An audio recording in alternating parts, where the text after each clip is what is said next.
Ooh, all righty. Hey y'all, how are we doing? Okay, we're gonna get this started. For anyone who doesn't know, my name is Lois. My pronouns are she, her. Visual description, I'm a white woman with mid-length dark brown hair, currently wearing a yellow sweater.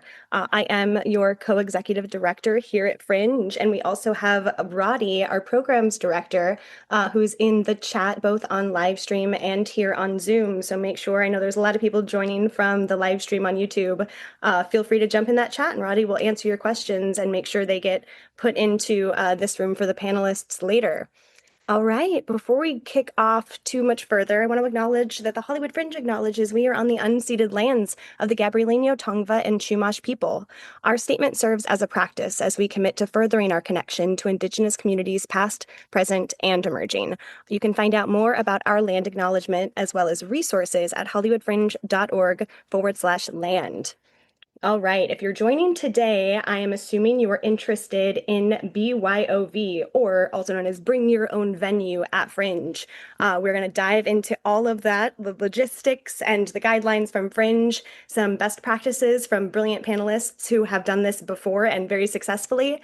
And then we're also going to kind of lean into some immersive and site-specific conversation as well, since those two things tend to be in play at a lot of BYOVs here at Fringe.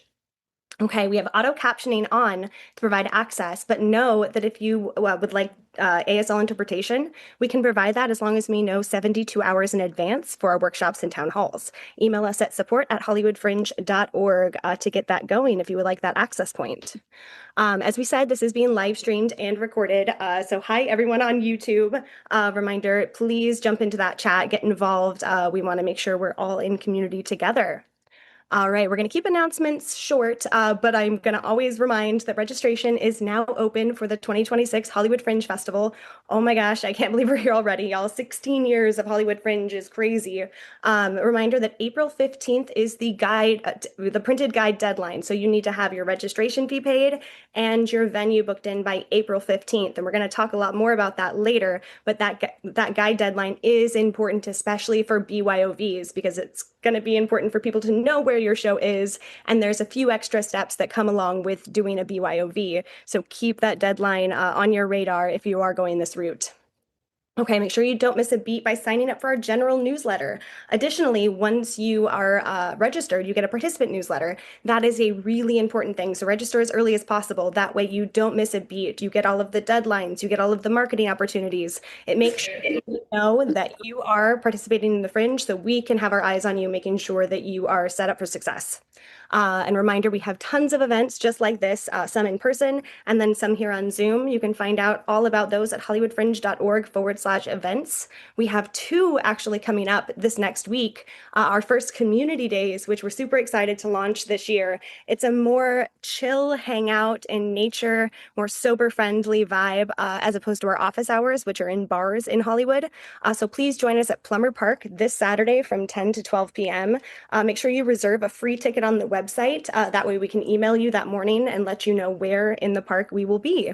Additionally, we have office hours this coming Wednesday at the Broadwater Plunge from 7 to 9 p.m. That is going to be our last office hours of kind of the off season before we kick off our main office hours at the end of March. Once we get into the end of March, those will be weekly events. So I recommend to come this Wednesday to jump right in before we kind of take a beat going into the season. Okay, so today's events, we're going to talk logistics. That's going to be my portion. I'm just going to talk at you all of the important facts and like guidelines on the Fringe end that you'll need to keep in mind if you are going the BYOV route. After that, we're going to do individual case studies with past Fringers who have done this and very different experiences to make sure you kind of see the vast opportunities within the BYOV journey. Then we're going to do a panel discussion with those same participants so we can chat in conversational setting all about what it is to bring a BYOV and what it is to kind of lean into the immersive or site-specific portion of what BOVs often offer. And then, of course, we'll do an audience Q&A. So hold on to your questions if you have them, and we'll make sure to jump into those at the end of this panel. Okay, I'm going to take a drink of water, and then we're going to get into the logistics, y'all. Okay, so let's start with what is a BYOV. That's weird language outside of kind of the Fringe world. It basically means that you want to perform in a venue that isn't already registered on the Fringe website. And by doing so, you take responsibility as both the show producer and as the venue manager. So you're going to be wearing two different hats when it comes to being a BYOV show. This requires a few things. It requires a lot more communication with the Hollywood Fringe staff, as we need to ensure that audiences across the festival have a similar and good experience. So that will mean you will have to be in conversation with Fringe in a deeper way than you would be if you were at a registered venue. Additionally, you'll need to create a venue page. So just like your project page for your show, there's venue pages. So you will need to create that and make sure you're communicating everything that your audience will need to know about the space in which they are seeing that show. And then, of course, you will need to schedule your performances. And a registered venue, typically or always, the venue manager is taking care of your scheduling. In a BYOV situation, you, again, are now the venue manager and the show producer. And so you will be scheduling your own performances. Okay, in order to do a BYOV, it still needs to be in the Fringe Zone. That is super important. That zone is Franklin, Vermont, Rosewood, and Fairfax. So the festival is about a 3 square mile radius. So all performances still need to take place in that Fringe Zone. I will note if you are traveling, which is allowed, we've had shows that have been in cars or vans, have moved locations. That is allowed as long as you start and end in the Fringe Zone and at the same physical address. So you can't start somewhere and then end somewhere different, right? Just logistics of audience parking and getting to that spot. So no, it has to be in the Fringe Zone and it has to start and end in the same physical location. And of course, your audience needs to know that they're traveling. We can't have that surprise. There's been some horror stories in the past. And so we want to make sure your audience knows what to expect, especially if they're getting in a moving vehicle. Or even if they're going on a walking tour. These things are necessary for them to decide whether it's right for them. There's basically two reasons why you would want to bring your own venue to Fringe. One, you want to perform in a traditional venue that's in the zone, but that just isn't registered with the festival. That happens all the time. And that would mean basically the venue is super down for you to do your show there, but they're not interested in opening up applications to outside Fringe shows. So that's a totally fine route. Second would be you're looking for a more site-specific space that fits your show, like a coffee shop, a warehouse, an outdoor space. These tend to be more immersive and lean into that site-specific arena. Okay, what are the 6 steps? We try to make this as simple as possible. For something that's not totally simple, we try to simplify it as best we can. So step 1, if you want to bring your own venue, email us at support@hollywoodfringe.org. That is the very first step. And then we're going to be able to help you and kind of help you avoid pitfalls and make sure you're getting everything in place super early, because timing is going to be really key here. You're going to have to start this journey now. Just like people are starting to book their registered venues, you definitely need to be starting to explore if you were looking for an outside venue. Second, have permission or permitting when necessary to perform in that space. You have to be allowed to be there, right? This is the professional setting. We need to know that you have permission to be there. You will need to create a venue on the Fringe website, and at this time be able to provide details about the production location. The details are, how does audience get there? If it's a more site-specific and less obvious space than walking into, say, the Broadwater, you will need to have those details on that page. And any ADA information as well. Is it wheelchair accessible? Things so your audience will be able to know how best to navigate your space. Fourth, you'll need to fill out a BYOV form provided by Fringe. We have those on our website already. Roddy's going to drop the link. And this helps us confirm that you do in fact have permission or the correct permitting to be in that space. 5 is going to be a site visit. And that's really a lot less scary than it sounds. It's just to check for safety and to check that you as the primary producer have a general plan of navigating this venue that is a little bit off our radar, so that we can trust audiences are going to be in really good care when in that space. So again, this is not like an inspection by the city. This is me coming to the space and making sure it's safe for people to be there.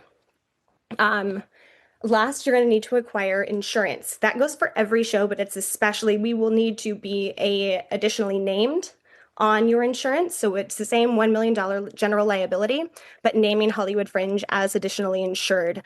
And you'll need to get that over to us in order for us to approve your venue on the Hollywood Fringe website.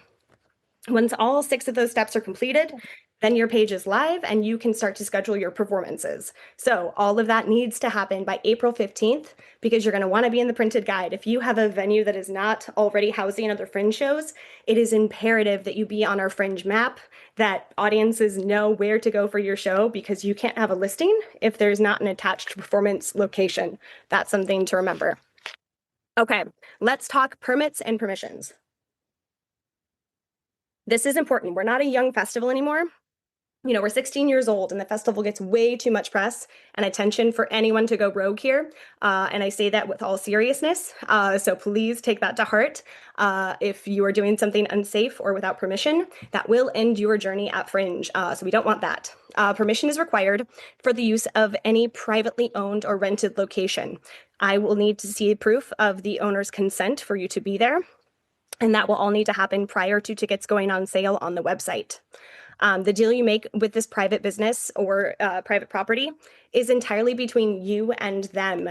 We do recommend, strongly recommend, that you create some sort of a contract if they are not providing you one. You always want things in writing.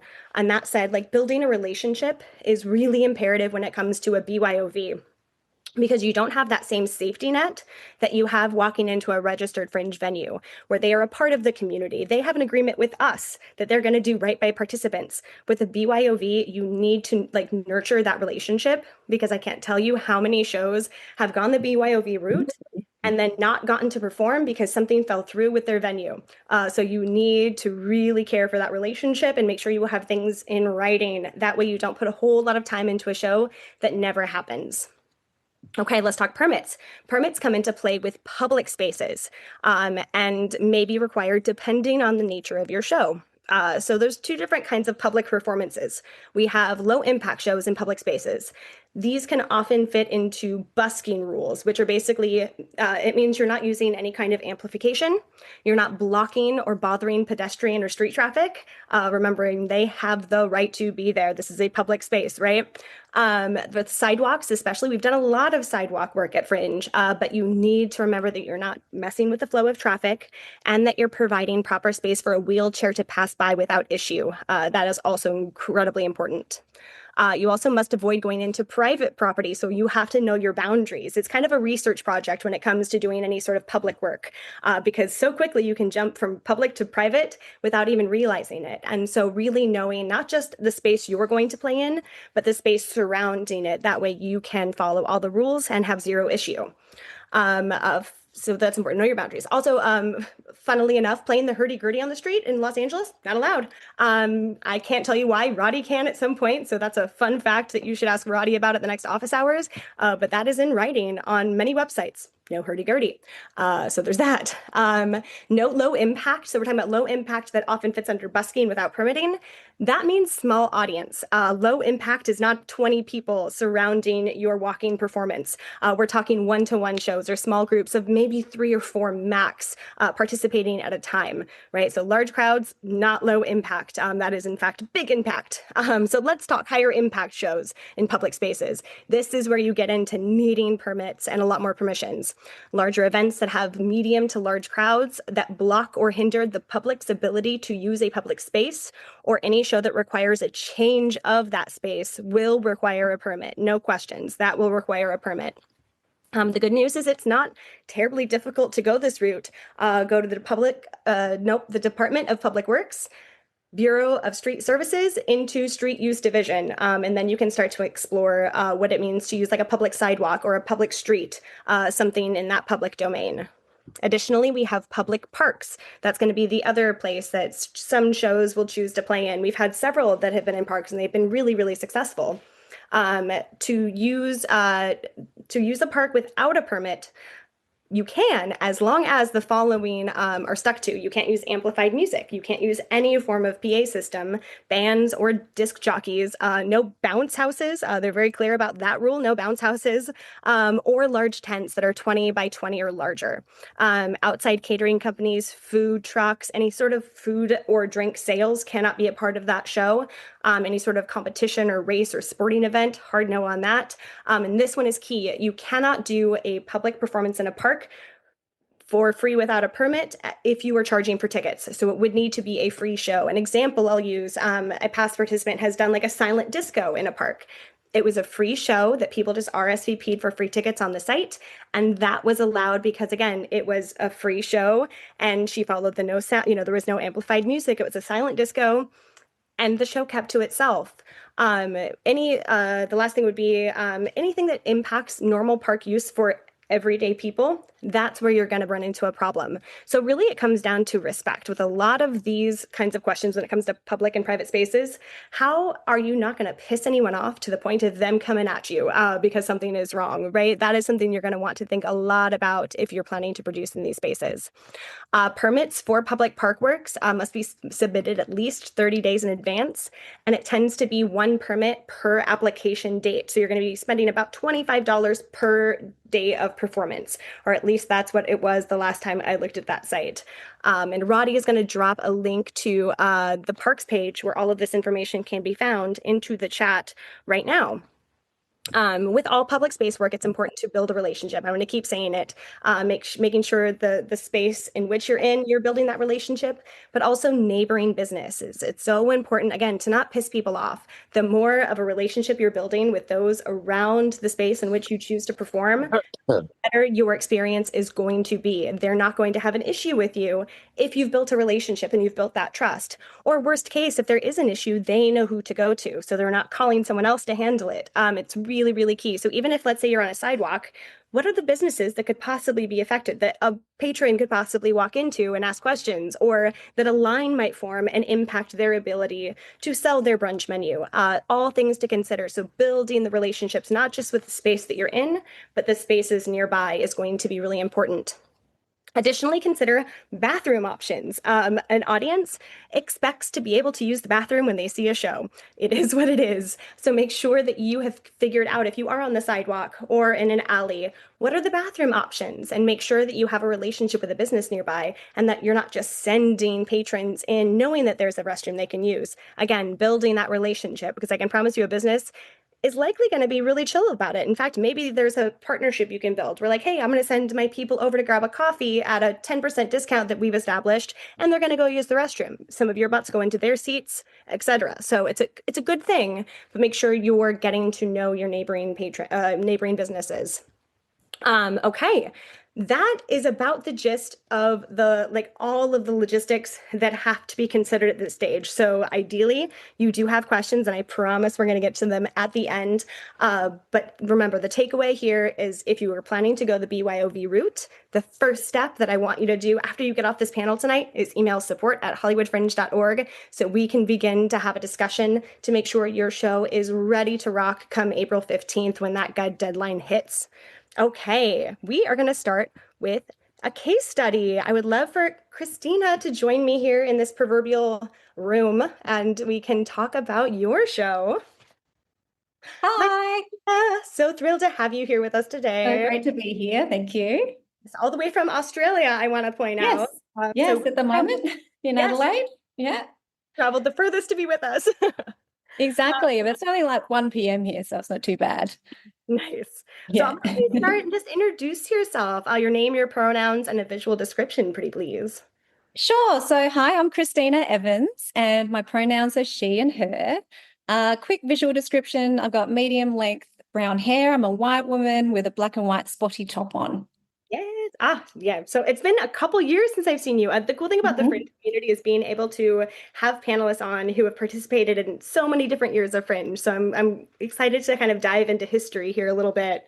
Absolutely. And I'm in the process. I'm about to present my same show, Together Forever, at Adelaide Fringe Festival in a few weeks' time. So it is amazing timing. Yes, I love it so much. I could share about that too, but yeah. Yes. Well, tell me about it. So that was going to be my next question. Tell me about your Fringe show and the role. Yeah, so my show was called Together Forever, and I performed at Hollywood Forever Cemetery on the island. Clark Island is the most spectacular sacred site. And it's a piece about reverence and remembrance of those that have come before us and each other, and gives the audience an opportunity to reflect and think about how you want to be remembered as well. So the piece itself came about in more of an organic way, I guess. I mean, the origins of this piece actually start when I did an artist residency in Spain. So I was in Spain for about 10 days with other artists, and we were exploring all the ancient cave sites in northern Spain, and we were creating site-specific work based on our inspiration. And my pieces there ended up being all about connecting in with the ancient humans and honoring the ancient humans and honoring our ancestors and all of those that have come before us. And so cut to I'm in LA, living in LA, having a day in my apartment. I'm like, I just need some inspiration. So I'm like, I'll go to Hollywood Forever. It's such a beautiful sanctuary. I love it at Hollywood Forever. I drove in and just found myself pulling up alongside the island location. Um, and I don't remember ever having actually crossed the bridge, but I literally got out of my car, crossed the bridge onto the island, and was like, I got goosebumps and got goosebumps now. Like, wow, like imagine doing a performance here. I'm like, oh, I could do like an original woman performance from Spain here. And I'm like, I might as well ask. So I took some photos of me like in that space. And I mean, I called Hollywood Forever initially, but couldn't get onto anybody. Sent an email with, images that I'd done in Spain and me at Hollywood Forever being like, I could do a performance like that here. And then I didn't hear anything. Um, but heard that one of the owners teaches a yoga class at Hollywood Forever. So I went along to the yoga class, and of course that day someone was subbing his class. He wasn't there. But that ended up being the best thing because I spent the next week going back to Hollywood Forever every single day, walking all around the cemetery, reading these beautiful inscriptions on all of the tombstones and being like, oh, no, this is a piece about that's going to be site specific to Hollywood Forever, to those that have come before us, those in Hollywood. And it's going to be a piece that integrates, like every single word throughout my performance came from an inscription within the cemetery. So then by the time I then went to the next yoga class to meet the owner, because I still hadn't heard back, I was able to talk to him about where I was coming from, what my intentions were, like all the different inspiration I'd been having at the cemetery. And he was like, oh, you were the one that sent the email. So they do see it. And then, but it was going there and it was talking through like what I was really feeling and wanted to communicate and present. And he was like, look, I have been approached many times about performances here, but I can see that the cemetery is really speaking to you. And this would be a really beautiful community event. And then it was a yes. And at that point, when I registered, there was only 5 weeks lead time. So I wasn't in the published guide. But I was just going with okay, this is I just had to go with it because I'd done Fringe before where there was lots, but usually by 5 weeks before, you want to be really focusing on your marketing. You want to be like rehearsing a finished show generally. I mean, of course, Fringe, it's very flexible.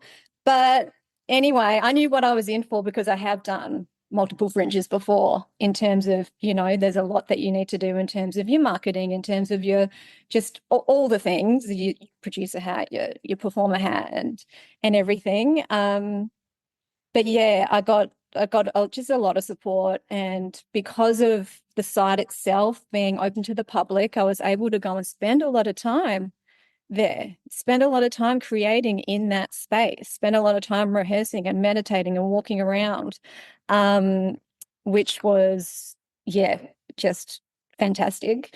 And yeah, so that's kind of how it came to be. I'm not sure if there's anything specific from here. I love it. I love that you really honored the space. I feel like that's such a key thing to highlight, which is like if you're going to do site specific like honor the space and treat it like a part of the show that it is, as opposed to like if it Mm. doesn't matter that much to you, don't go through the headache. Just do it in a black box and call it a day. Yeah. But it's like, Yeah. so yeah, it's worth it though if that it Mm. became so much of your piece and so much of your inspiration. I love that you honored it in that way. And I love that Yeah. you sold yourself. I feel like that's something that's not talked about often enough, is that sometimes like you have to pitch yourself. Like, and Mm-hmm. you have to as an artist, and it's a great practice for marketing eventually, right? Mm. It's like, why? Mm.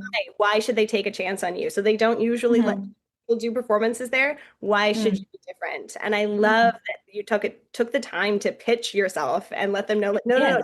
want this here. Like that's so important. Exactly. Exactly. In multiple ways. It's like you can call and then you can email and then you can show up. Yeah. Like, because you're often not going to get through the first time. Which is actually even what's happened here in Adelaide too. Um, in bringing my, I'm performing at a cemetery here, and it's a really beautiful, beautiful cemetery that is open to artworks, and that I think they're slowly wanting to bring in sort of more events and stuff. But again, initially, like I emailed, I called, didn't hear anything, followed up, and then I was like, oh, it's going to be the deadline for the Adelaide Fringe guide, and I have to be in the guide here. Like I have to be You in can't the go through guide. it twice, So I right? was like following up again and being like, look, this is the deadline. And then I did hear back and went and had a great meeting. And it's yeah, and of course there's challenges in these different kind of outdoor spaces, but it's having that belief and perseverance, because sometimes I think it's almost the universe sort of pushing you to be like, okay, how much do you want this, or you just have to stretch yourself a little bit. Um and even like within, because I found out that William Clark, who's buried on the island, he was a philanthropist who founded LA Philharmonic. At one point, I'm on the phone to the LA Philharmonic because I'm like, this would be incredible to have a violinist from LA Philharmonic. Like that would absolutely honor like this space. Again, I was like, why not? Why not ask? And of course, I'm freaking out on the like, what am I to say? Because I'm recording, I'll leave a message, and then I'm finding names of all these different violinists and connecting with them on Instagram. And like I just heard back from one, and because there wasn't that much of a lead time, like it didn't kind of work out, but I still am like really proud that I was like, no, like imagine that. And sometimes you just got to ask, and it might not always work out. And then in the meantime, like all this other beautiful music that really worked for the piece, came to be. But yeah, having that, again, that was sort of, it was honoring the space, and there was like reasons behind it. But you're like, what if you might as well ask? Yeah. Absolutely. Like you'll never get that yes unless you ask, right? And no is Mm, far less mm, scary than what if I had just put myself out there? What if I just made that mm. call? Like it's so Yeah. important to trust your vision and to trust that you have something to offer the world that is worth Yeah. saying yes to. So I love that. Yeah. And then like, Yeah. Sorry. go ahead. I was just going to say, I look at that original photo of me just standing in that space, and now I've got a photo of me in the performance with, the floor scattered in roses and the round red carpet, which of course was an ode to Hollywood and life and, all of that, and the audience. And it was like, wow, it was like, this inspiration and this idea that became real. Yeah, Yeah. and it was absolutely gorgeous. I was lucky enough to sit in that audience, and it was such an experience in the way of, and it Mhm. wasn't as like it wasn't so immersive, but it was immersive in that like the moment you walked in, you felt like you were a part of the honoring the space, and you were a part of Mhm. like something so much bigger Mhm. than, Mhm. sitting in a black box and being told what to feel and think. It's like you immediately felt like this very raw and real Mhm. emotion as you walked in. So I think Mhm. it's Mhm. absolutely gorgeous. Mhm. So like you book the space and like, okay, everything's real, it's happening. What Mhm. does the planning look like from that until like your first performance? Like what things did you have to think about to make this reality make sense Yeah. for yourself? Yeah. Yeah. Well, I guess in terms of logistics, like the cemetery being somewhere that does have a lot of events and things, like they were able to provide me with chairs. So there were actual, chairs that they were able to deliver for every performance. Luckily, there was also an outdoor power outlet on the island. And they were able to lend me a PA big speaker system as well. So that was like sound sorted, which was amazing. Whereas here in Adelaide, there's no power outlet. So I was like stressing, but no, now I've found a really good like battery operated speaker. So there's always a solution to things. Um, and I mean, within those 5 weeks, I mean, it was creating the work. But it was also, like I wrote a media release. I was contacting publicists that were like, well, it is pretty last minute. Um, and but there was again putting yourself out there and connecting with certain people. There was a publicist that was like, look, I can see you're doing something really special. Let me just send it out to a few people. And I was like, oh, that's amazing. I love, so you leaned Um, into that. Yeah. Like you leaned into yeah, the fact that like, look, I'm yeah. not doing a traditional theater show here. Yeah, absolutely, absolutely. Especially when it comes to a media release, like I was sending it out myself as well, and whatever hooks, it's like, okay, this is the first one at Hollywood Forever. This is, any kind of hook, and making like the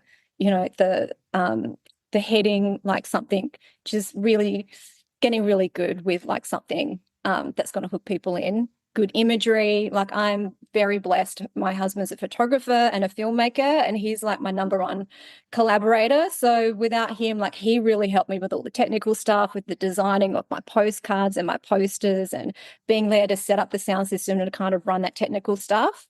If it wasn't for him, that I would have, you need like a techie person, you need that kind of support.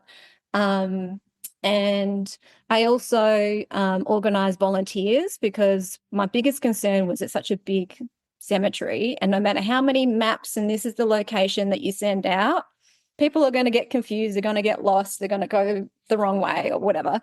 So yeah, I for every performance I had 2 volunteers that I got through the Fringe. There's a great Fringe community, but I did offer a payment too, because you want to honor people for their time. And make sure that people are going to actually show up as well. Yeah.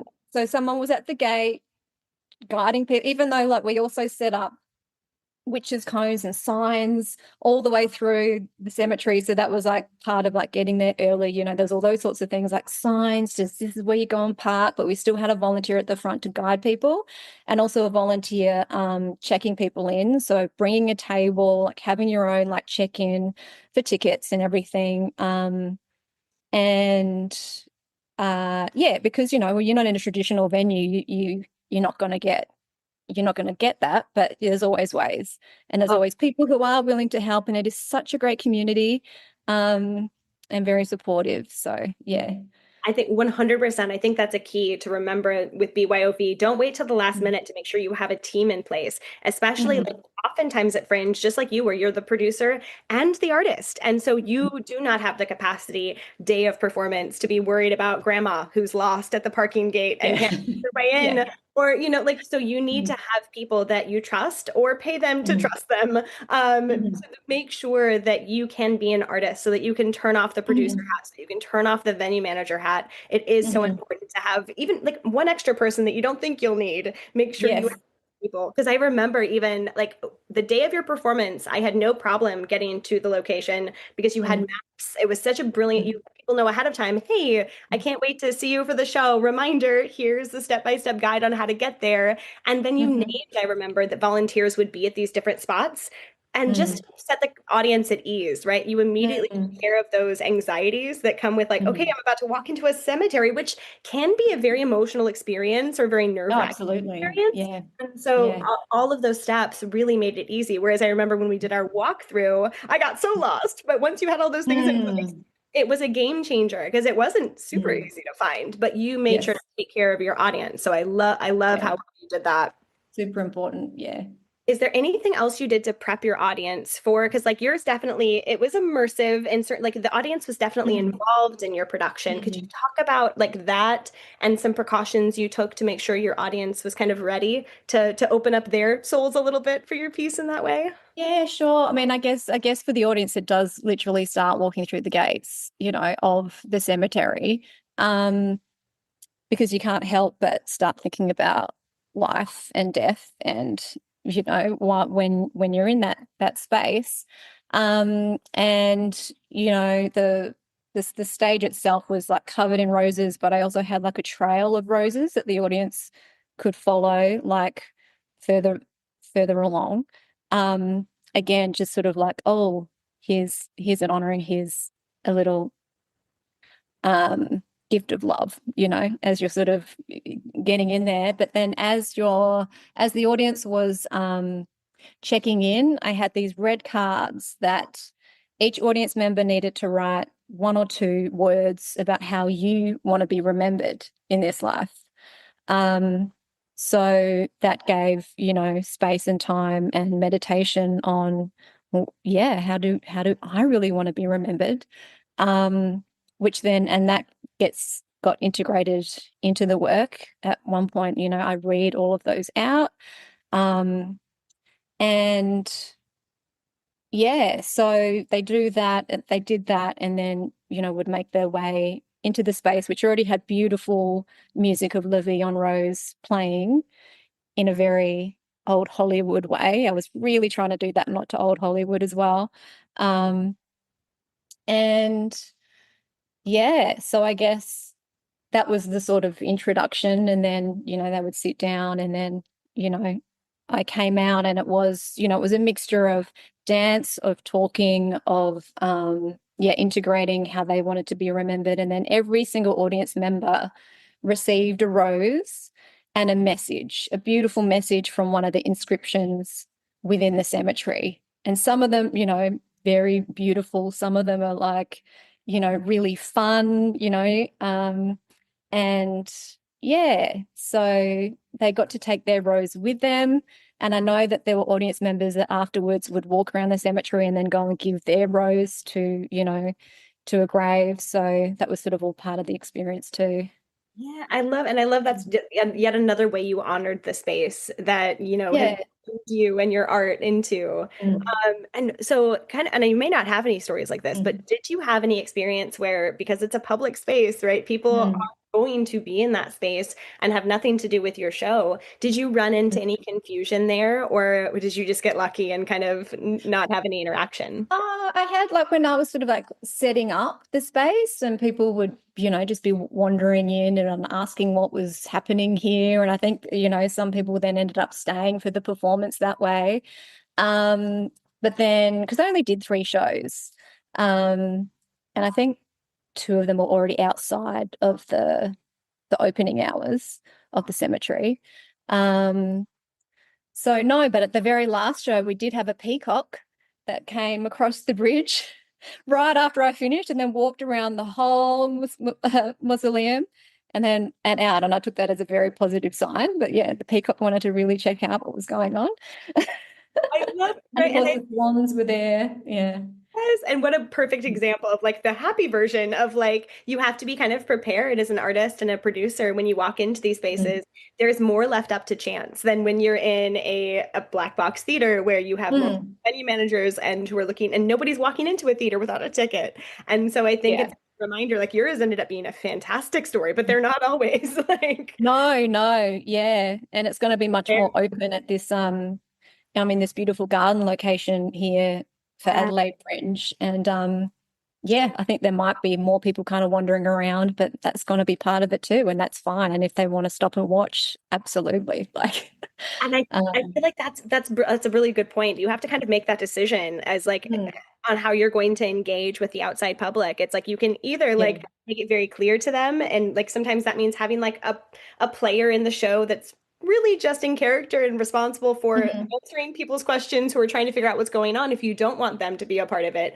Or you Mm, decide like what you did, which is like welcome. And I think that mm, works really well when you are doing a piece that really is honoring again the space, because then it's not mm. you also are less likely to make people angry. You're not Oh disrespectful yeah, that would be the because our last loved ones thing. are. And so I think Yeah. that's key. Like it doesn't just apply to cemetery spaces, but like Mm, in any space, like in LA, like there are like talking about sidewalks or alleys, like this is our home, and people are very mm, protective over space, and especially like talking about the unhoused population. So I think wherever you are, making sure that you are honoring the space and honoring the people take that space seriously, or maybe have homes in that space. I think it's a really important thing to do.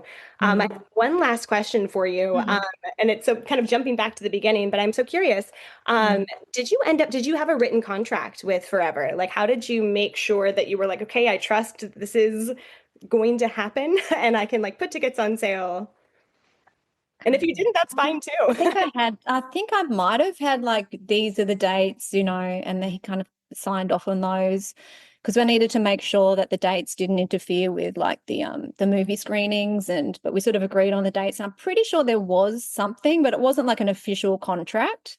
Um yeah, but of course it's always good to have these things in writing. Yeah. No, and Yeah. that's fair, right? Of course. You should have it Yeah. right.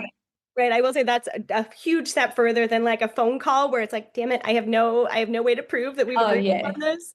And at the end Yeah, of the yeah. day, like, and who has the money to like fight a contract anyway, right? It's just like when it comes to Mhm. contracts, like it's getting as much assurance as possible that like you're not gonna have to go like, wait, I had different dates on my calendar or a different Yeah. time. It just gives you that like Yeah. best chance for success. Uh, Yes. No, I'm pretty sure that I did. I'm remembering now seeing yeah. Yeah. Awesome, So Christina. Thank you so much for thank joining you. us. I know we're going to do a switchy now, but we'll see you in just a little bit for our panel Great. discussion. Thank you. Thanks. All right, Xander, thrilled to welcome you to the proverbial table. I don't know. You. All right. Hi, Xander. Welcome. Please introduce yourself, name, pronouns, and a visual description. Hi everyone, I'm Xander Raphael. I identify with all pronouns, but I'll go by they, them for today. And a visual description, I am a white assigned male at birth, long brown hair, and I'm wearing a black and white button up with skeleton hands that are making fun, like rock signs and peace signs and everything. I love it. And looking fabulous with your stage background over there. Oh yeah, and I have a theater background, theater curtains background, and behind me, virtual With background. with the spotlight in perfect placement. I want to name like the lighting design you're working with here. Mwah, very good. So let's jump in. And I know, Xander, you have done quite a few fringes, but we're going to definitely focus in on, your more immersive BYOV experience here at Fringe. So tell me about that show and what your relationship was to it, like what kind of parts you played in making that happen. So a couple years ago, in Fringe 2024, I produced this project series and starred in it, and it was called The Complaints Department. And my character is the supervisor of the world, the Complaints Department, and his name, he's an old white man, and his name is the supervisor. Um, I'll show you all a photo. So. Wait, bring it in a little bit more, Xander. Yeah, and let me turn the brightness all the way off. There we go. Classic. Yeah. So like the most chameleon thing I've done, like full prosthetic face and voice work and everything. And so I'm gonna talk about my site specific one-on-one experience I did, but I also created an ensemble piece and a parody award show, and those shows happened at the Hobgoblin Playhouse. Um, And so it was really cool doing a like saga of everything. But so this one-on-one experience was called Complaint Appointments with the Supervisor, and people met the supervisor on a street corner because my venue was undisclosed. It was a fun surprise. I'll disclose it for the purposes of this. Um, but yeah, oh my gosh, so much to talk about. But yeah, I'll show you all a fun photo of where the meeting point was. So I determined I wanted to be something like super central to all the festivities. So I had people meet him at the No Trucks over 6,000 pound sign across from the Broadwater. Or is that all able to be seen? What is it? Is this all able to be seen? I mean, yes, I will say it's the screen because the brightness is kind of making it kind of wonky, but Yeah. you're Well, yeah. Well, sorry about that. I can drop a image into the chat later of it if loud. works. Um, So, okay, so what is the complaints department? It's an multiversal organization that exists through space and time that uses complaints to improve your reality. And Pitch, boom. yeah. And it's just an infinite world. I created it during the pandemic with people, and there's been ensemble iterations, small scale, what I'll be talking about. And just we have different complaint resolution representatives and robot receptionists and tour guides, and just anyone can plug in, and it's just an infinite world, different like mashup of genres. But so these appointments, complaint appointments with the supervisor, you got to schedule your very own one-on-one complaint processing session with my character, the supervisor. And I was originally planning to do that on the street, like on a street corner or somewhere secluded or whatever, but just with the busyness of the Hollywood area and Fringe and just that how I had this prosthetic face and just pretty distracting of like the average person walking by, just like really wacky and animated. I wanted to find a more intimate space. Because it's been really cool. What I love in immersive interactive work of this type of scale where people are opening up about complaints. It's been half and half that people once they're situated in my location to be revealed, uh, opening up about real world problems and personal stuff that they're going through, and it's very cathartic and healing in a theatrical lens, or just totally clowning around and absurdism. And I have a clown background as well. So I mean, like the absurdity is like super fun, but also just totally connecting on a human level with the more grounded stuff. Was really cool. Um, and show. Walk me through then, like, Yes. so people met you on the street corner, right? Your one-on-ones met you there. Where did you go next, Sander? Yes.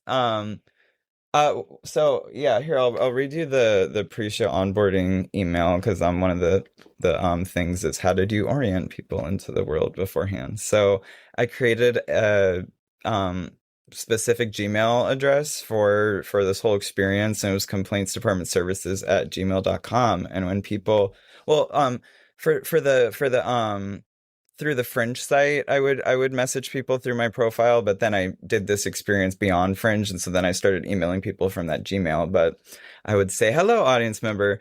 This is an automated appointment notification. Thank you for scheduling a one-on-one appointment with the supervisor. He is very excited to dive into and process your complaint." And so I would say when, how long the appointment lasts for, and where. Please sync up with the supervisor at that sign. And so I would walk from the location and meet them, and gave info on parking and getting there, and then the bathroom.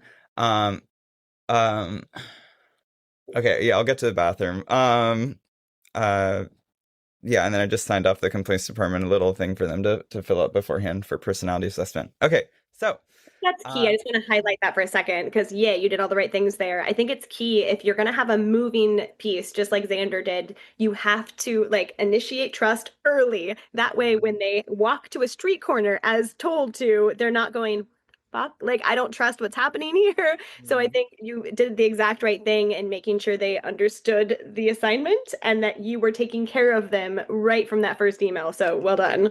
Thank you, appreciate it. Um, all right. So I would appear with my rolling podium desk. All the bring your own venue shows get like a foam board sign of venue whatever. And so I was venue 17, and um, I'm sorry that it's so much suspenseful leading up to this reveal. But where it was, like, it didn't make sense for me to have the venue sign there, so I put it on my rolling podium, and so I was a literal traveling venue, and then going to the main venue. So okay, so I would scoop up the audience member, and then I would start walking and doing in-world um shtick, talking about life and Hollywood as we were as we were walking down the street, and would be pointing out like, oh, cracks in the sidewalk and red tape around the city of trying to fix those, and running out of federal funding. And um when at a street corner like a block away, when I'd say we ran out of federal funding, and so I we had to pivot, and I needed to find some place cheap, so that I could set up like a temp office and continue the important work of processing people's complaints. And I look up, and lo and behold, there is a sign that says LA Security Storage. And so I created a temp office in a small storage locker space. And it's such a funny reveal. And so we continue walking, and we get to the building, and it's just such an incredible location, of like old-timey freight elevator that employees have to operate to escort you, and just total vibes. And and so yeah, it was really fun reveal, unconventional space to hold a performance in, and really intimate, because it usually wasn't too crowded on my floor that the space was at.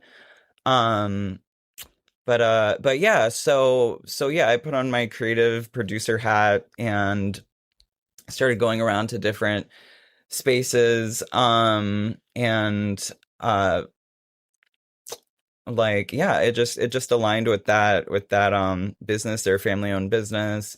Loved the idea. Had never done anything um theatrical like that before, but like yeah, they all just have like senses of humor, and like advocates for the arts and stuff. Yeah, I love that. I love that. I think you hit something that's really important here, which is like family-owned business, something that is not corporate. You're going to just have better luck in, like use your time wisely. And often the Starbucks is not necessarily going to be the location that's like, hell yeah, let's get weird and do a fringe show. It's going to be the mom and pop shop. It's going to be the place that really is into the community spirit. That so I love that you focused your energy on like, okay, like a small business that is going to like yes and this more likely than a corporate institution. And additionally, I think the vibes, like you vibe checked it. And I think that's so important that you didn't just take a chance on like, oh, they seem really like, okay, fine, we'll do it. Like you waited for a space that was going to be like, oh my God, this sounds like really fun. And they wanted to get silly with you. I love that. Will you talk about like how you built the relationship once you kind of made like, okay, I think this is going to work. Like A, how you built the relationship and what like the back and forth was like as you built a contract with them. And then B, how did you talk to the people that worked there because they were essentially a part of the show in a like secondary way. So can you talk about those relationships? Yeah, that I was just so like over the moon with like it was just so like immersive on a big scale for like like I was prepared to pay like a specialty fee or whatever, because like whoa, like getting access to this space and being down everything stuff, and they're like no, you can just like the rate that you would pay for the storage locker, like yeah, this is like totally fun and stuff. I was like, oh my gosh, like thank you so much.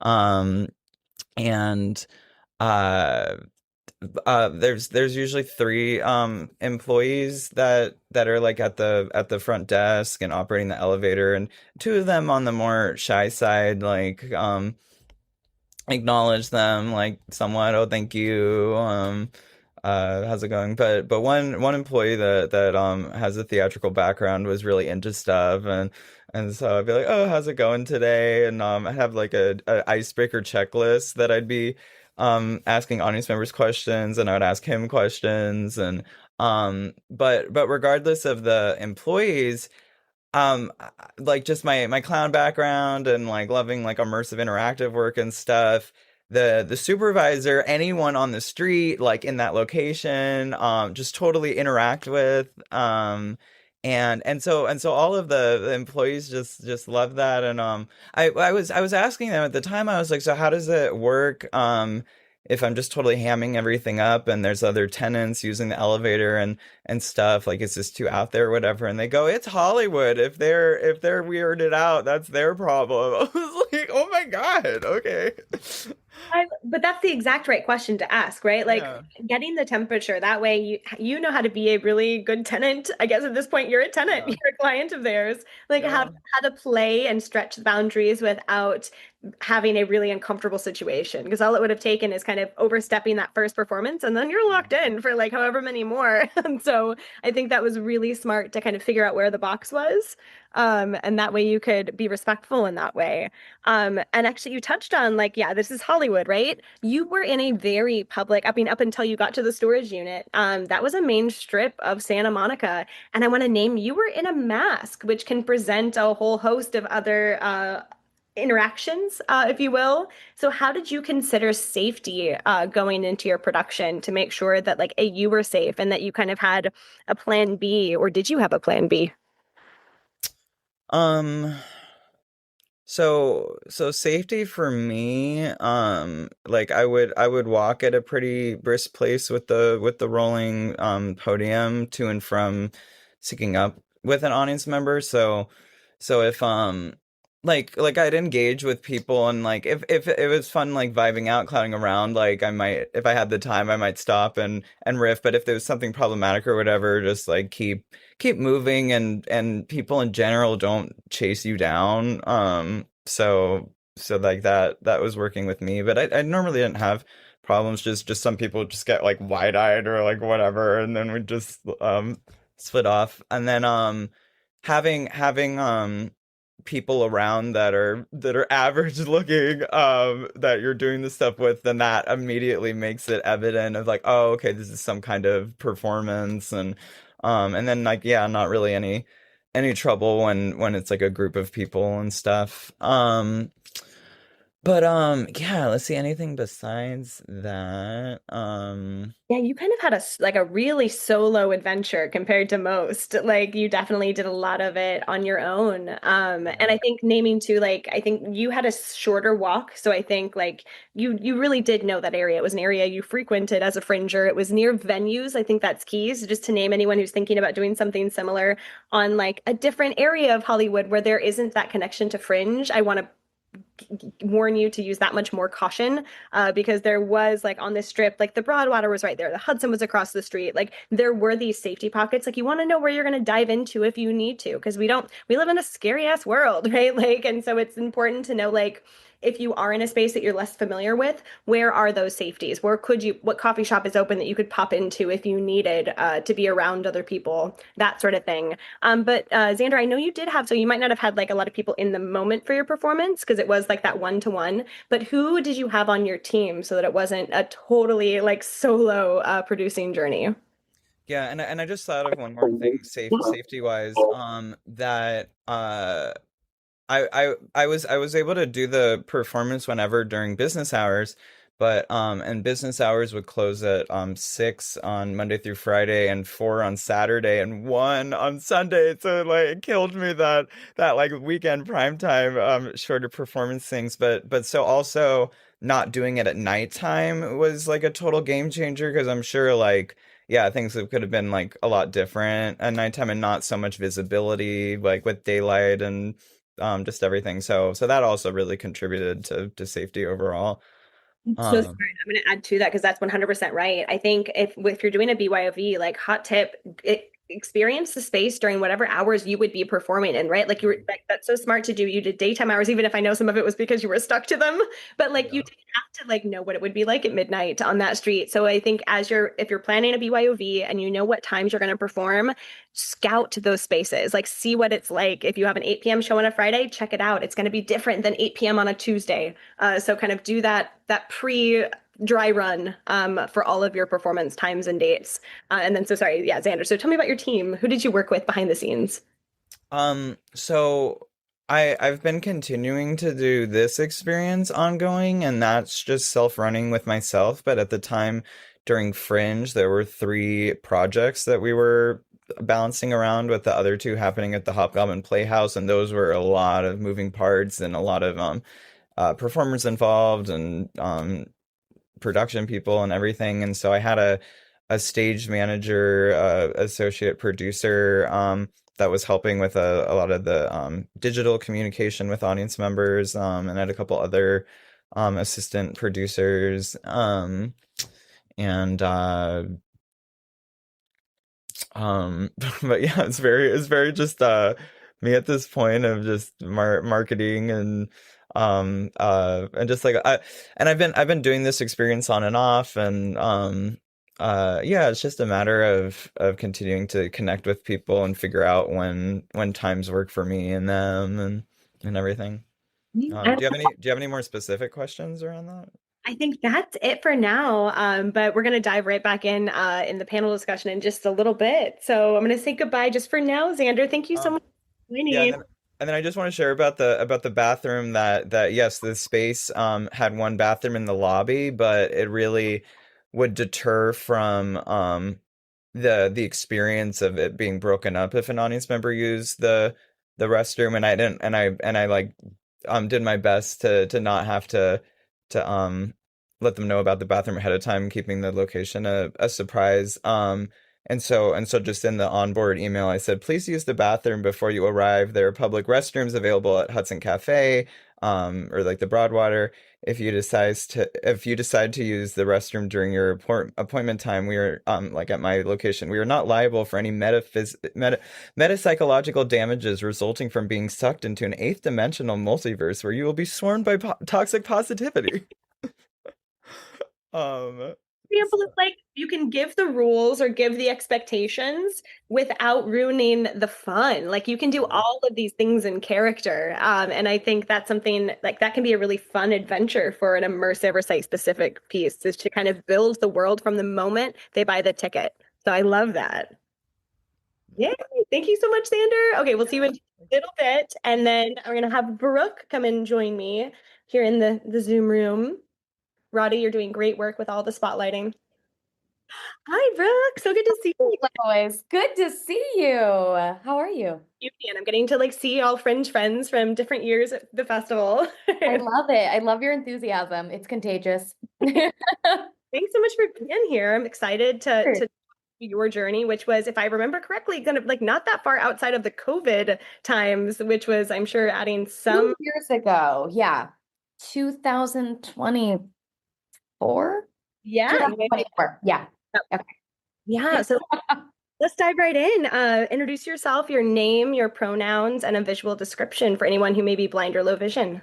Certainly. Aloha. I am Brooke Bergstaller, she, her, and I am a blonde, blue-eyed, white chick wearing a white vest in my extremely beige, but I swear much more often colorful home. I love it. Welcome.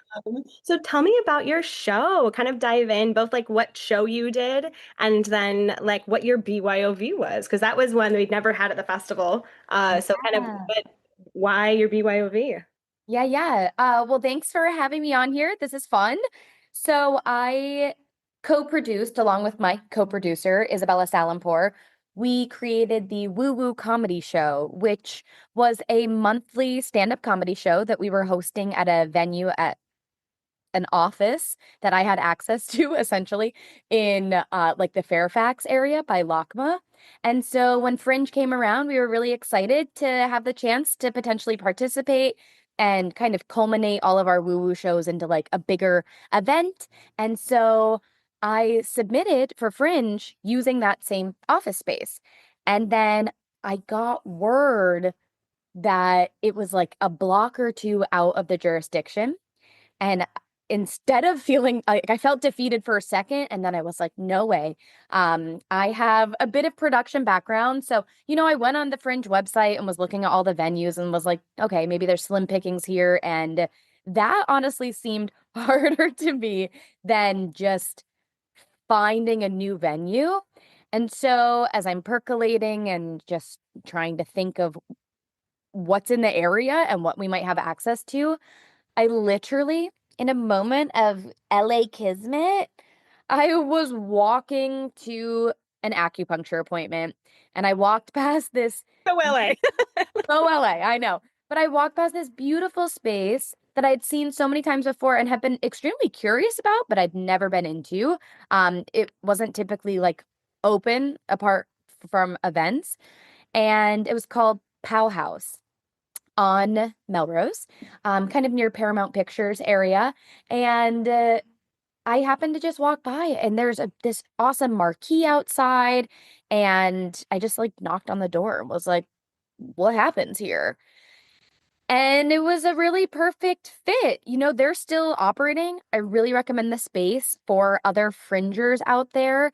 It was like a very multifaceted space, and the side of the venue that we used was and still is sometimes used for stand-up shows and concerts and things. So there was a stage and lighting and audio equipment and everything there. Um, that was pretty phenomenal. And it was a little bit ragtag, but we made it work. And you know, it was interesting to hear Xander share about their space, because that like lobby situation, I feel like was kind of critical for us, because there was, after our show, kind of this like community element. Like no one wanted to get out right after the show. People wanted to hang out and spend time. And so it was nice to kind of like an offshore area for people to go into, and also like a place to stop people before going into the show so that our security could check everyone in. So yeah. I love that. I think you hit on an important point, which is like another reason somebody might want to go the BYOV route is to kind of provide that community space in a way that you can't when you have a 15-minute load in, load out. Like it's, you know, Yeah. some people prefer to have that back-to-back festival and some people prefer to make an experience. And so I love that like you trusted yourself and were like, you know what, this is what I want. I'm going to find the right place, which you obviously did. And then you were able to create the experience that you really envisioned versus like fitting into a mold. Like Fringe is like there's no rules at Fringe for a reason. I mean, there's rules, but like we overall, like you're allowed to bring any kind of work. There's no time like restraint. It can be 60 minutes or 2 hours, although we prefer shorter. But there's no rules because like they're always meant to be broken if you have a thoughtful vision and you really know what's going to work for your piece. So I love that you leaned into that. And then you mentioned security. So I'd love to dive into like what team you had to ensure that you could like be an artist once you needed to switch hats. How were you able to do that and make sure your audience was like good to go? Yeah, well, fortunately, the woman who runs the space, Pow, hence Pow House, she was super awesome and was like hands on deck throughout the whole show. You know, what was really great about finding kind of like a grassroots space was that she was super flexible with us and was also really excited. And it wasn't just like another thing she had to get through. She was like, cool, new people coming through my space. Like, let's generate more opportunities. So she was really amazing. And then, you know, community baby. So like my husband and his best friend were running the front door for us, checking everyone in. And we had one of our friends that was helping the comics in the green room and giving like snacks and waters and things. And for the most part, I would also say, you know, it was a stand-up show. So production wise, there was a pretty low lift, you know, like we needed a microphone, a stage, lights, and button seats. And we had all that covered. Yeah.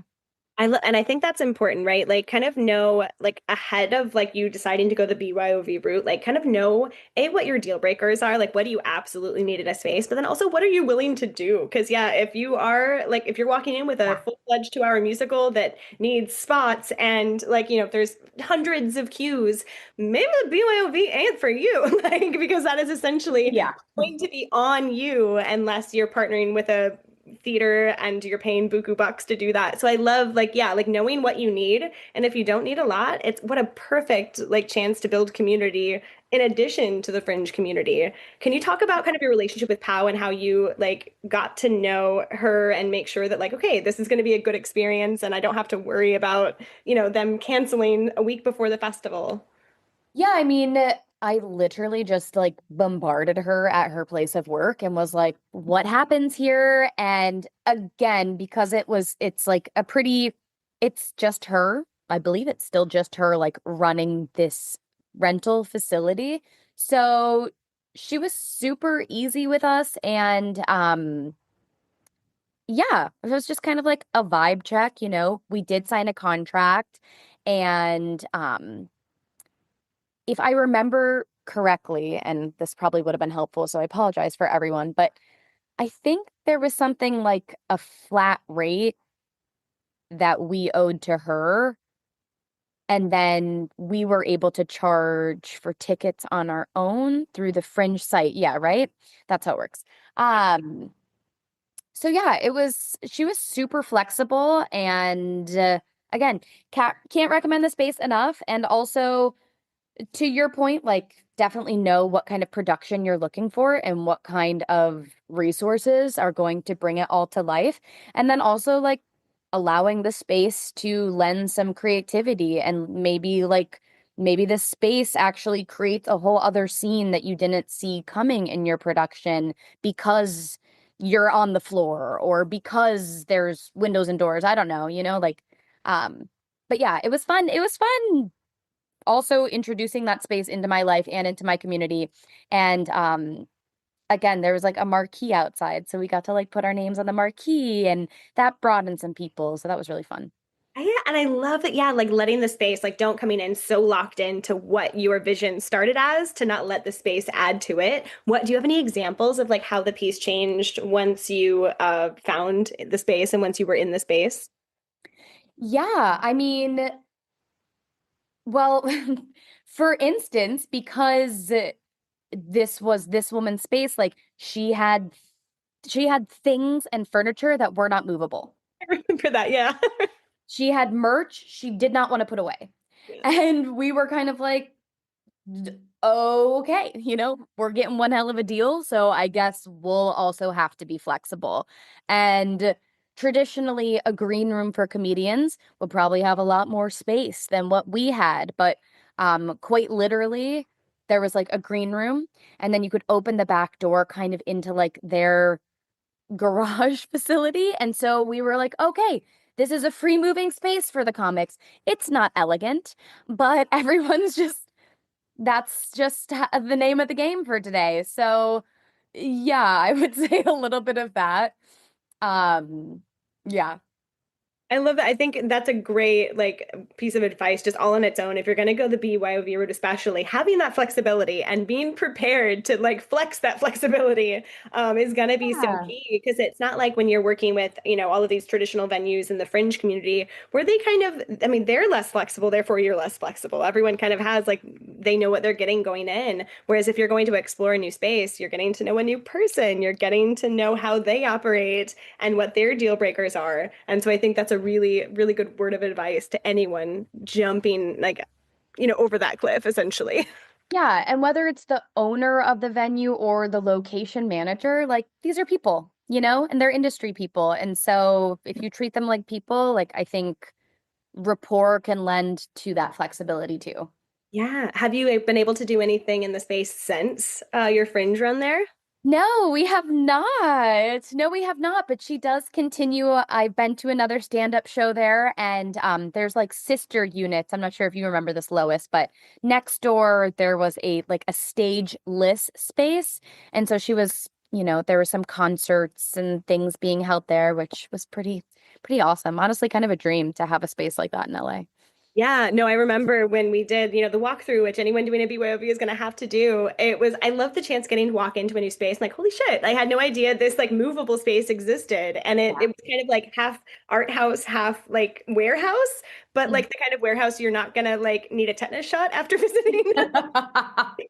Mm-hmm, Which is mm-hmm, always a mm-hmm. win. So yeah, agreed. Highly recommend anyone who's looking for a less traditional space, especially for like storytelling and stand up, anything that doesn't require like too much more than lights up, lights down, which is I think such a fun fringe experience. Like I've seen shows in like shipping containers. So like the fact that this had a bathroom, Yeah. Yeah, we were high class. Yeah, love it. Awesome. Thank you so much, Yeah, Brooke. I think we're thank going to you. jump into full panel. So I'm going to have you actually stay with me Okay. and then have our friends Christina and Xander jump in. Thanks so much, Roddy. You're doing great. Thanks, Roddy. I haven't met you, but Stay after and do the intros. Okay, thanks, friends. So this is just more of a panel conversation. So please jump in if you have a question to something first, and we'll just keep it a really casual conversation because I know each of you is going to have something so different and so valuable to add to a lot of these questions. So let's talk about what it's like to be in a BYOV as far as not having like the traditional festival experience that like if you're in a registered venue, odds are there's other shows in that space. The foot traffic, the crowded festival experience is not something you're necessarily going to get with a BYOV. So how did you navigate that and make sure that you engaged with the festival? Like what ways did you engage with the festival to make up for that? Yeah, I would say for us, it was definitely something that I look back on and wish that we had done more of. So I think that that separation, it was also our first time participating in Fringe and kind of just getting our bearings. So yeah, I suppose in hindsight, there's that. But then, Fringe does such an amazing job that there were people that showed up to our show that had just found out about it from the website. And that was a pretty magical experience of like, wow, cool, you liked our flyer. Amazing. You know? Honestly, I think my favorite advice sometimes is the whoopsie daisies, like being able to share the like, you know what, didn't do this, wish I had. That's going to save someone Yeah. a problem later. So I love that you shared that. Yeah. For me, because there was such a short lead time, like I'd done Fringe before where I was, I went to every single office hours, you're meeting so many people that way. But by the time I signed up, I think there was only like 1 or 2 office hours, but I went to those and I went to, all the events that I could. There wasn't that many. But I found like as a solo artist, a lot of other solo shows are very open to ticket swaps. So it's a great way to get out and see amazing work that's happening at Fringe and support your community. And then they come and support you. So I did a lot of that through just those few events that I went to, but I also reached out to solo artists in particular, just individually with messages. And so, yeah, I feel like I kind of connected to the community in that way. And there was a lot of support there. And I got to see a lot of great shows too. So, Yeah, right. Money not spent is money at least not spent, right? Though some kind of money earned. That's girl math. Yeah. yeah. Xander. Yeah, definitely second Christine on attending office hours and all the different networking events and panels, workshops. This is such a community and there's so many shows like happening. It can be overwhelming that like when you make those personal connections and really get to understand people's shows and stuff. So yeah, that was important. Most of those events I was showing up as the supervisor, and so then just instant immersion off the bat, and just vibing with people. um and how my complaint appointment sessions would end was I would actually prescribe one or more other Fringe shows to see to alleviate the audience member's complaint. And I was really into that year, just fostering community and just connecting shows like to the best of my ability and stuff. Our award show that we did, we gave an award to every single show magically. And so at office hours, I was also asking shows like, "You're gonna win an award. Like, what would that award be?" Like pre-show. And so, yeah, there was just so much community engagement I was doing in those ways. Yeah, I love, and I think that's the beautiful thing about like the shared audience at Fringe, right? But it is up to you to kind of build those connections with other shows.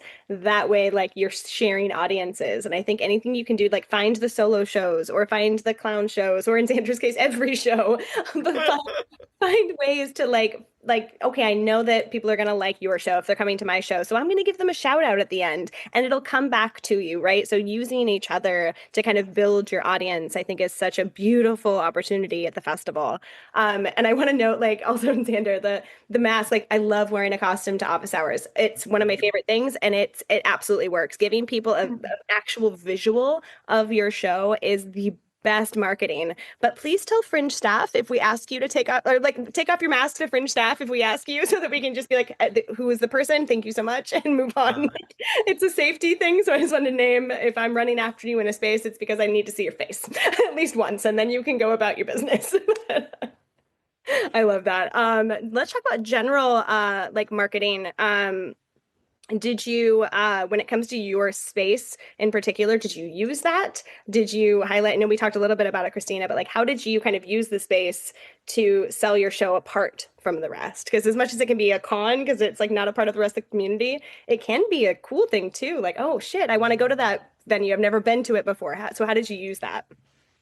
Well, I guess in terms of my media release, it was like highlighting that it was the first Fringe show to be at Hollywood Forever. So really leaning into that. And yeah, I mean, just putting flyers and stuff around everywhere. And I was able to link in with Hollywood Forever's website, their event page. So they were really kind enough to like promote the show on there. And yeah, that's kind of the main things, I guess. That's great, right? That's a whole community. By way of going this route, you now have potentially access to their community. So I think that's really smart to use that. Don't forget that you might have this whole email list or social media account that would want to advertise you. So I love that. Anything to add, y'all?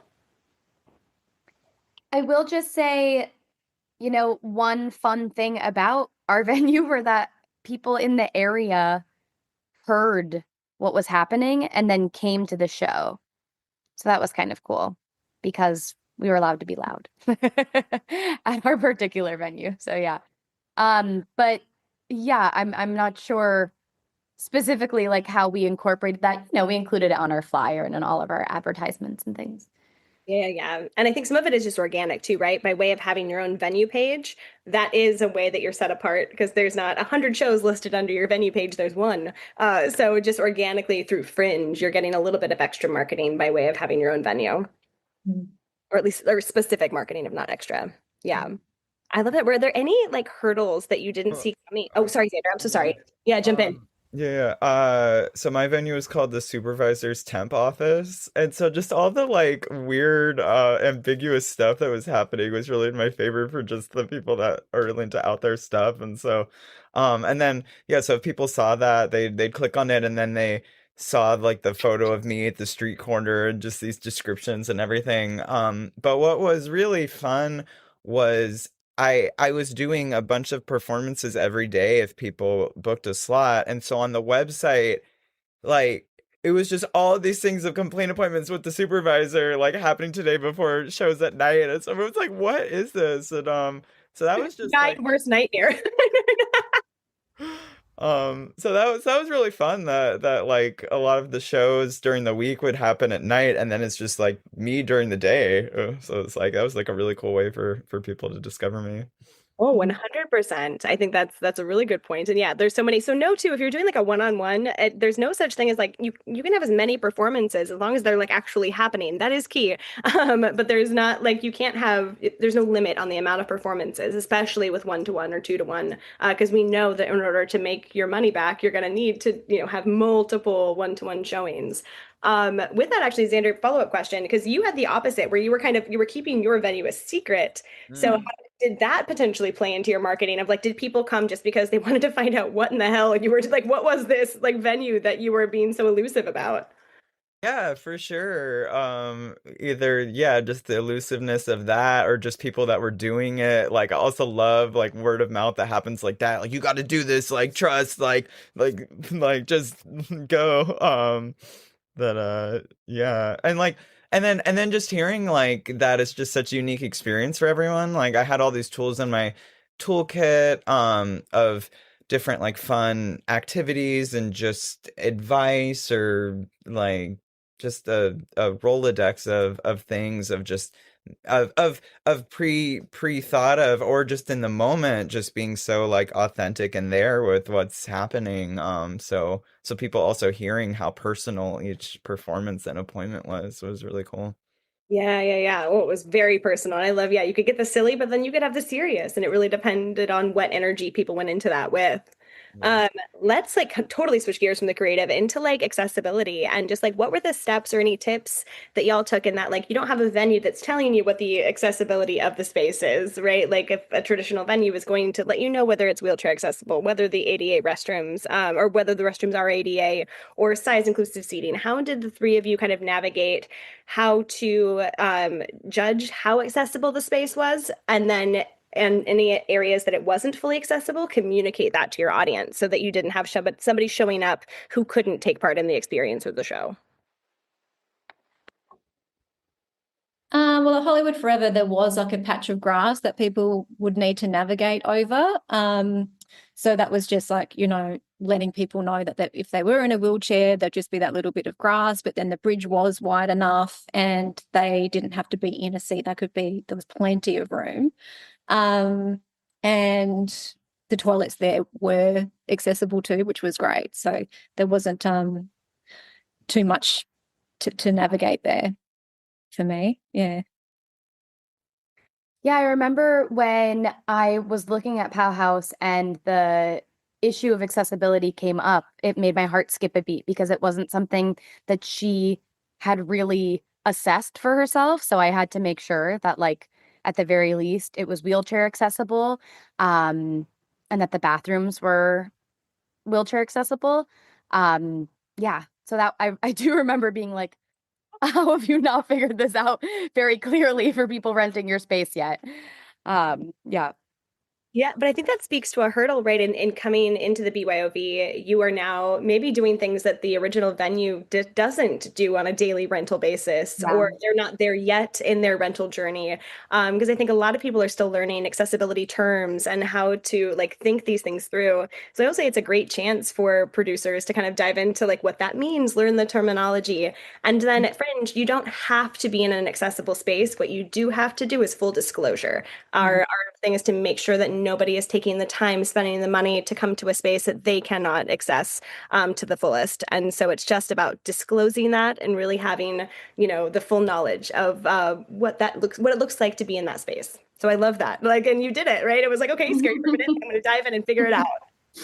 Yeah, so for me, although like I was keeping the location and things under wraps in our project description, I was saying there'll be a short walking trip to this undisclosed location. There's an elevator, and if you're not comfortable with confined spaces, this might not be the right experience for you.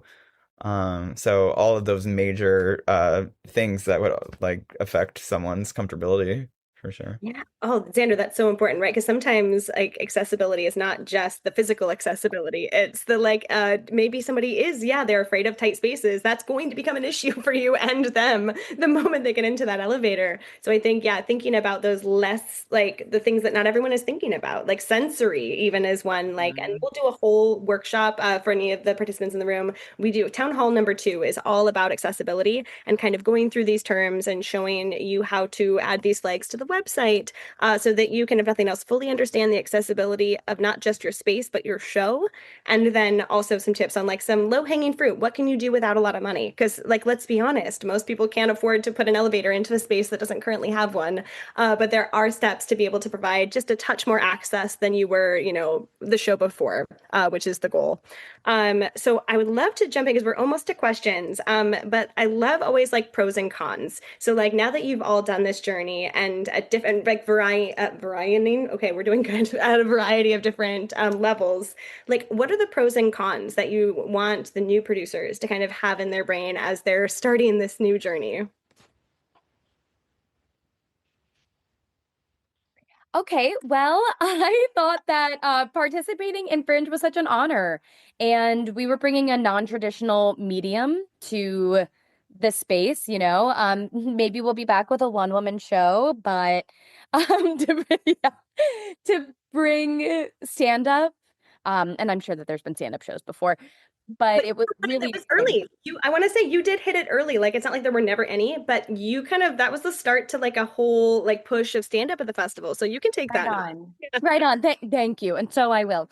So yeah, that was, it was such a beautiful thing to just be like in the rhythm of the festival and like the spirit of Hollywood Fringe when it takes over Los Angeles. Like sometimes if you're not participating in it or like in the middle of it, it could pass you by. Like we're a huge city, like it's LA Food Week and I don't know what restaurants are doing it, but so like um but that was really like just such a joy. And I would say that you and everyone at the Fringe staff is so tremendously helpful in like rooting for the productions and rooting for the people to put things on. And that's a really special thing in a big city. And yeah, the cons, as I mentioned, I think just looking back, taking advantage of those office hours, taking advantage of networking with all of the other Fringe participants was something that I think it just like went over our heads a little bit, but we'll be back. So there's always a next time. HollywoodFringe.org/events, y'all. I don't the opportunity. But you're not alone in that. And so I think that's why I love to do like pros and cons, because it's like, man, I wish I could go back and like redo that portion. So Yeah. now Everyone should do it. Everyone should do that. What about you, Xander, Christina? Well, should I go? Yeah. Yeah, well, for me, I like fringes really do represent like being on the fringe, doing something really unique. And I think it's, I've done various fringe festivals, Adelaide Fringe, Melbourne Fringe, and it's the same kind of vibe where it's like audiences are really open to seeing something different, seeing something unique, going somewhere different, having a really unique experience. And of course, like going into the theaters and stuff is fantastic too. It's all part of the fringe, but I feel like audiences are really open during a fringe festival. They're like, oh, what's something different? So bringing your own venue, doing it somewhere really different, doing it somewhere really spectacular, really aligned with what you want to be creating and presenting. Yeah, it's such a great opportunity, and it's an open festival. Anyone can register, like anyone, any idea. And you are really embraced by the community, and it's as much as you put in, like how many events and how, like you've got to put in the work. And the cons can be, you're wearing so many hats, and that can get really stressful, and it can be a real emotional roller coaster. But get prepared for that, and it's okay. But you've got the community of people who are going through the same thing. Like right now, like I'm about to do Adelaide Fringe, and some days I'm like, this is great. Some days I'm like, what am I doing? I'm like, it's so great. I got family and friends here coming. Then I'm like, oh my God, family and friends are coming. What are they going all the things. So real. But you just got to embrace it and know that it takes so much courage to create a show, to see your vision, to collaborate with people, to bring people on board. Like it takes so much. And it's like, yeah, it's just honoring ourselves in that, and just, having the bravery and the courage, and don't feel like everything has to be perfect, because things are going to go wrong. There's going to be things going wrong, and you just like, it's part of it. It doesn't have to be perfect. If you're getting it up there, and then the more you do it, try and do as many shows as you can. Like I wish that I'd done more, because I feel like by my third show it had evolved so much from the first. And then of course it's budgeting. It's like, how many shows can I do? But yeah, just try and enjoy the crazy ride and the community. And I think once you're in and you're creating, you'll keep doing fringes, and then you can do so many fringes around the world too. So yeah. Yes, I love that. And I think it's important, like you're right, like honor yourself. And at the end of the day, like being an artist is hard as fuck, y'all. Like let's not pretend that like what you do should be a 9 to 5. Like you should have a job. You should be an artist full time, getting paid for your work, like in other countries. Like it should be not just like you try to hustle, doing the multiple jobs you do and get the art done on the side. It shouldn't be as hard as it is, but it is. And so I think it's important to recognize that it's going to be emotional, and there's going to be, exactly, you're not going to get everything that you want to get done. So take care of yourself around the journey, because otherwise why do it? Like if you're not going to enjoy the ride, it really isn't worth it anymore. So I love that. Xander, what about you? The pros were just immensely connecting with the community, and also people, if like, oh my God, have you met the supervisor? Have you met Xander? And like just like that just being an awesome way of like, oh yeah, what's up? And just plugging everybody, and um yeah, and just like, yeah, all the personal connections, whether I knew the people going in for the one-on-ones or I didn't, of like making new friends or strengthening bonding, like already current relations, like just so much positive stuff. I'll say the con of doing a bajillion performances is just the messaging system is just so hard to just like do individual follow-up with everybody and just combing through all the messages because like it's an individual message for all of those shows, but then you're seeing all the messages from every like other show and like everything. So that was a lot to sift through, and I had my stage manager helping me with that.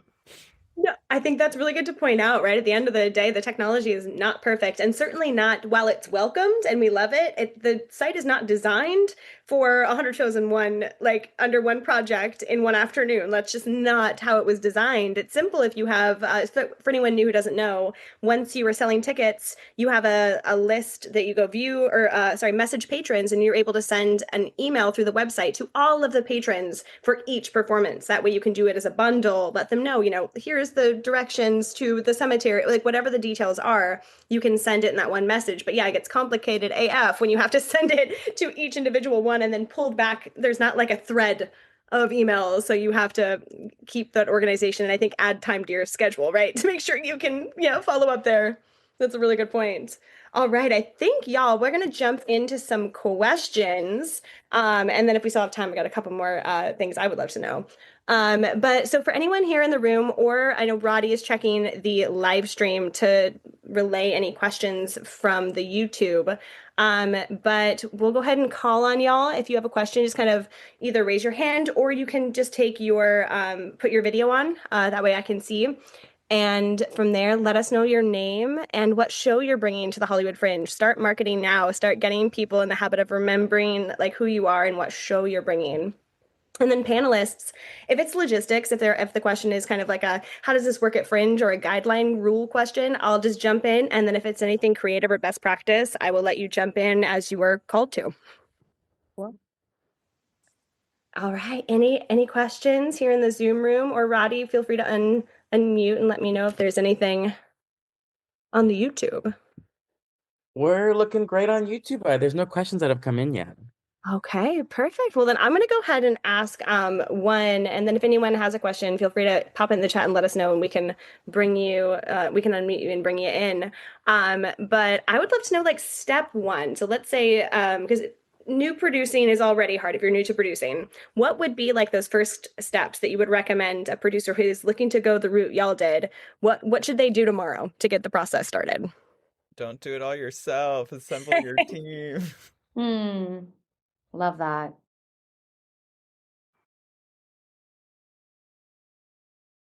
I mean, like specifically when it comes to finding a unique venue, start looking, like, I mean, definitely start looking now. Look at the venues that Christina Zander and I brought up today.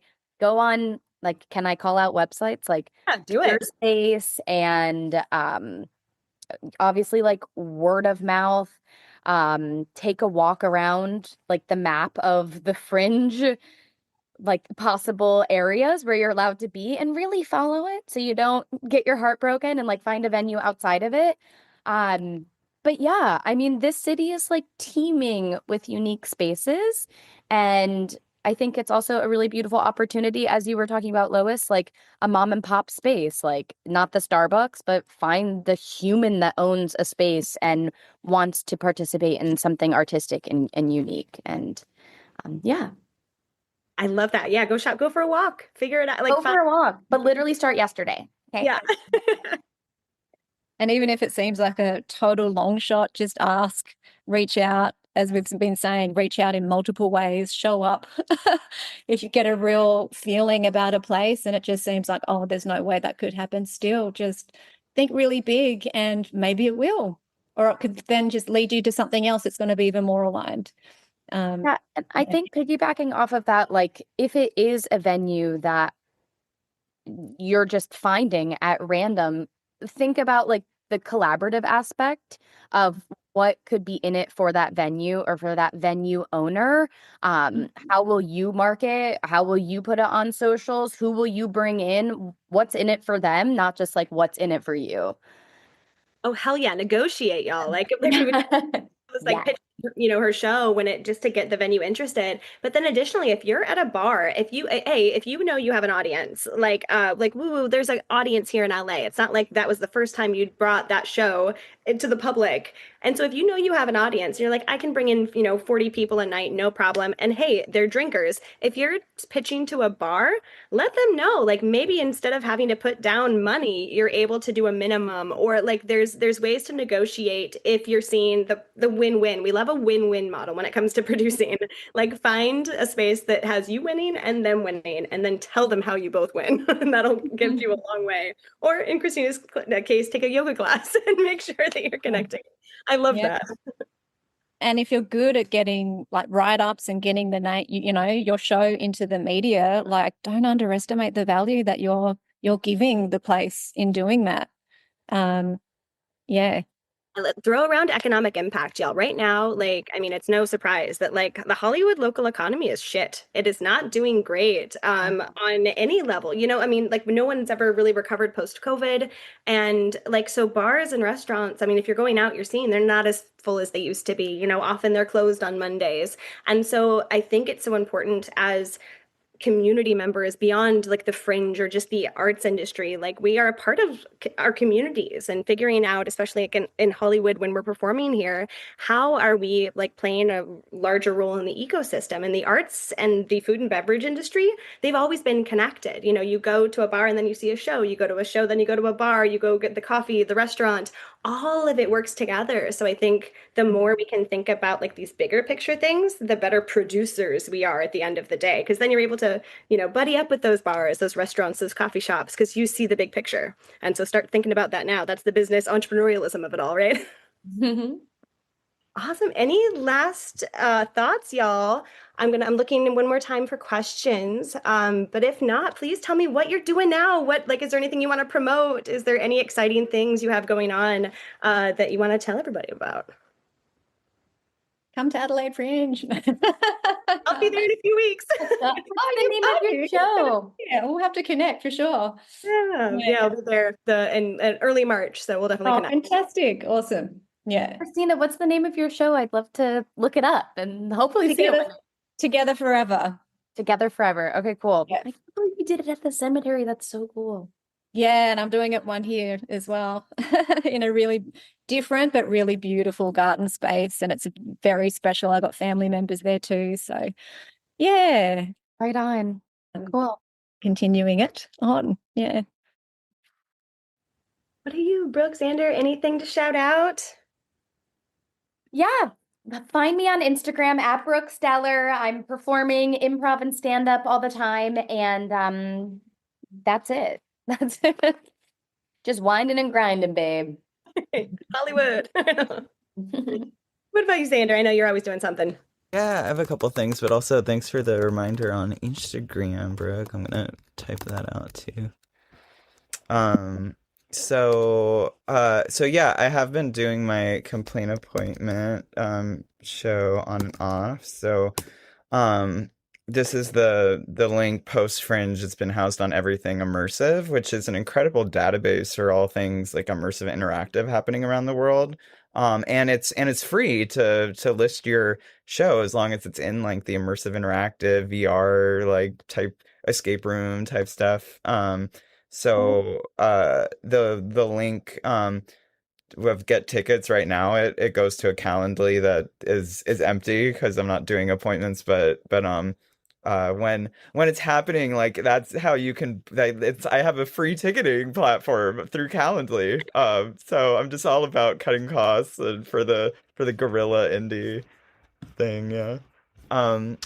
And then I founded a theater festival last year called Unplugged Fest, and in a nutshell, it's been happening at different donated outdoor like backyard spaces, and production costs have been so minimal that it's been free opportunities for fringe artists to perform new and existing works, and audience admission be donation based. And our next festival is going to be towards the end of April, and then you can find out more on our Instagram there. Oh gosh, amazing. Yeah. That's amazing.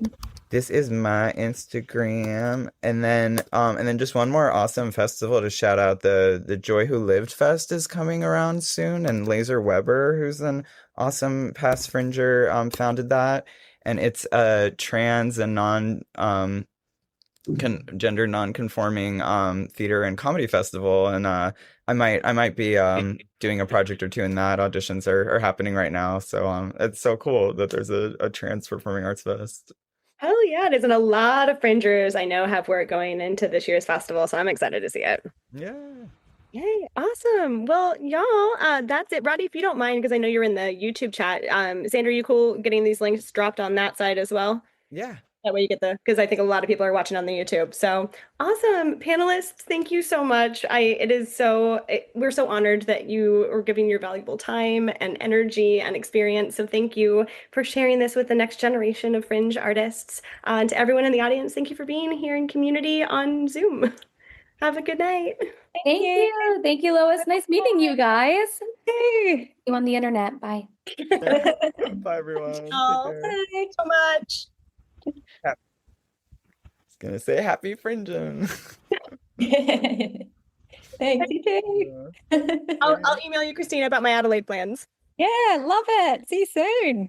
Bye, Bye. everyone. Take care. Hi, Sandra. Thank you.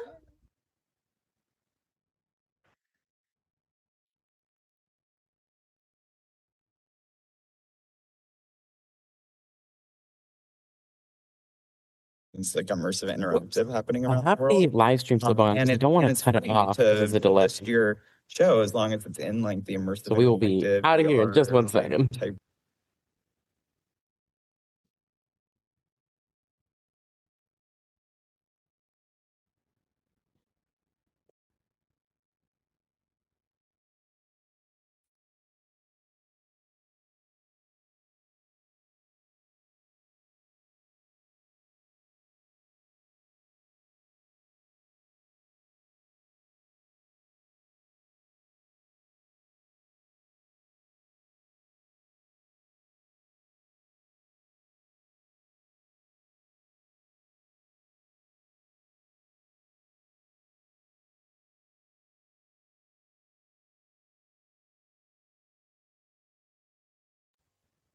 We're good. The live stream is finished.